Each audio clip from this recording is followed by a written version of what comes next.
Hey, what's going on, everyone? Hope all of you are doing well, and welcome to the Film Talk with Mikey channel. I am, of course, Mikey, and if you are new to the channel and you haven't subscribed yet, then go ahead and hit that subscribe button. I do movie reviews, I do unboxings, I do collection updates, wrestling prediction videos, and just random movie and wrestling related videos. So if that's something you're into, then go ahead and hit that subscribe button, hit the notification bell so you guys are notified when I do upload a video. So, with that being said, before I do get started with this movie review, I just want to do a life update. Now, I do believe I mentioned this in a video. I did end up getting a job. This week had ended the 2 weeks so far, and I love it. It's definitely a lot better than the place I was at. It's pretty much the same thing I was doing like the last job, but they treat you a lot better and they're a lot more laid back, which I do like. So I cannot wait to see how this year goes with that, and if my dreams of doing eBay and YouTube full-time come into full circle at the end of the year, then of course I will be leaving over there. But more videos will be coming, which I am very, very excited about. So I just wanted to give you guys an update on how everything was going in my life real quick. But with that being said, let's go ahead and get into this movie review. I am all tongue twisted today. So I decided to watch two movies, and I wanted to at least start a review for the first one that I watched. A classic. I didn't realize how cringy this movie could really be when I was watching it, but I'm going to be reviewing A Night at the Roxbury starring Chris Kattan and Will Ferrell. So just like any skit from Saturday Night Live, this was originally a skit and turned into a full-length movie. Of course, the skit would star Will Ferrell and Chris Kattan, and then make their way to the big screen playing these beloved characters. Now, not every celebrity that was hosting would have a skit with Chris Kattan and Will Ferrell doing this Night of the Roxbury's thing, but I know Jim Carrey does, and Jim Carrey's skit with them is fantastic. But, along with, films like Wayne's World and things like that, we ended up getting a full-length movie. Basically, it's about two brothers who go to these nightclubs, try to get in and can't, try to pick up women and just are really, really terrible at it. And it does have somewhat of a plot of some sort, but they end up their vehicle gets hit by Richard Grieco from 21 Jump Street fame, and he doesn't want to get sued, so the guys want to get into one of the clubs that he goes to, and they're able to do that. They meet this guy who is basically in charge of the club, and they kind of spit out an idea for him. And they go through all these different things throughout the film, and then their relationship with each other just kind of goes on the rock, because Molly Shannon's character wants to hook up with Will Ferrell's character. Chris Kattan does not like her. She's trying to turn, Will Ferrell's character into something he's not. And, things happen. It's, like I said, it's very cringy. There's moments where I'm just like making this scene like, hurry up. I didn't realize how cringy it was, when I was younger, but after, getting older and reviewing it for, maybe the third or fourth, fifth time, you start to realize, like, oh, I don't really like this. Now, you do have, not only is Richard Grieco, Molly Shannon in this, but you have Jennifer Coolidge. She's in this. You've got, who else is in this? Colin Quinn.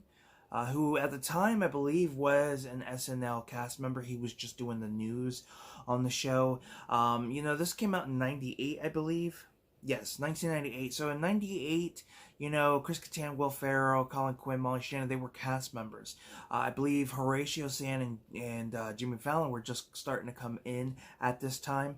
And Tim Meadows, who at the time was with the Sandler and Schneider crew and them, he was continuing on. At this point he was pretty much the longest cast member.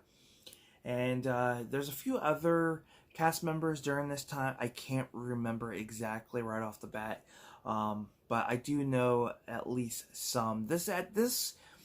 So after Sandler and them had left or were considered fired, I stopped watching. That was my favorite cast growing up. When Chris Kattan and Will Ferrell were there, I was watching to an extent. But then when Fallon, Horatio Sanz, Tina Fey, and all of them started coming in, I stopped watching. I just did not really have an interest for it. Um, now, uh, they play, Will Ferrell and Chris Kattan play the Butabi brothers, which are Steve and Doug. Steve is played by Will Ferrell, and Doug is played by Chris Kattan. And of course, Will Ferrell has become such a big actor in Hollywood. You know, he had the recent Christmas film Spirited come out last year. He's done Land of the Lost, Blaze of Glory, Step Brothers. I mean, the list goes on and on and on. Chris Kattan, on the other hand, you know, hasn't really, you know, he's been active, but he hasn't been that big star, which is very unfortunate. But at the same time, I think it's good because, you know, he's not as popular, and that could be a good thing because he's not always getting the spotlight on him, because a lot of times that can, you know, cause an issue with a lot of people's mental health and mentality. You know, there's times they just can't even go outside without somebody, you know, taking pictures and things like that. Yes, it is part of Hollywood, but at the same time, you know, that can put a toll on you. And I've always liked Chris Kattan. He is one of my favorites. I've always liked him a little bit more over Will Ferrell.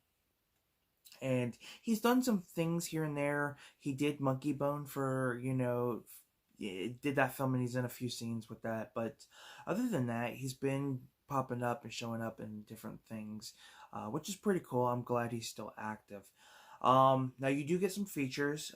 You get a doc, from what it looks like, I guess a featurette or documentary. It's called Square, Reliving a Night at the Roxburys, and then you get Roxbury, Rags Costume and Fashion Guide. You get Do the Dance and Making the List. But the quality on this Blu-ray looks great. It really does. It does not look grainy, which is very surprising. Especially in my 4K player, some Blu-rays will look sharp and others will look kind of grainy here and there. But this one looked really, really good. Sound was really, really good, and I was very surprised on how nice this movie had cleaned up. It's great to see it finally have a Blu-ray release. I think this was one that a lot of us wanted. Yes, it's cheesy. Yes, it's entertaining. Yes, it's funny. I mean, there's moments in this movie I just started laughing because they're just random. I think the timing is perfect. And then some of the things they do are ridiculous. Like there's a scene where, you know, they've woken up, they're getting their protein shakes, and their dad makes a comment about something, and then, you know, they're just like, you know, and it's just like, and the mom's looking at him like, what the hell are they doing? So yeah, there's just some weird things going on in this film. It is cringy, like I said at the beginning of the film. There's scenes in this I'm just like, man, this scene needs to hurry up. It's dragging too much. Um, Sometimes it can be a hard watch because of so many scenes that just seem to be cringy. Molly Shannon looks amazing in this. Now, I had at this time I did have a crush on Molly Shannon because of this movie, and just her in general. You know, just the watching the interviews with her and stuff. She just, yeah, she's just an absolute sweetheart. And yeah, growing up, she was my celebrity crush. And what's interesting is she's done films before this. Actually, she did Phantom of the Opera with Robert Englund. This one, she's got a small little role in that, which is pretty cool. And that was way before she would become, you know, an SNL cast member and do this film. But I wish I could say more about this film. But if you haven't seen it, I would suggest watching it. You may like it, you may not. But I feel like it's a film that everybody needs to at least watch once in their life. Especially if you want to see, you know, Will Ferrell and earlier in his career. It's crazy to look at Will Ferrell in this film. You know, how young he is and just how his career got started. You know, not too long after this, I think Superstar would come out. Of course, that would, of course, Molly Shannon and Will Ferrell returning. So, yeah. So, with that being said, that is my review for A Night at the Roxbury's. Hope you guys enjoyed this review. Don't forget to give this video a thumbs up if you enjoyed it. And if you have seen this movie, comment down below. What are your thoughts on this movie? Do you enjoy it?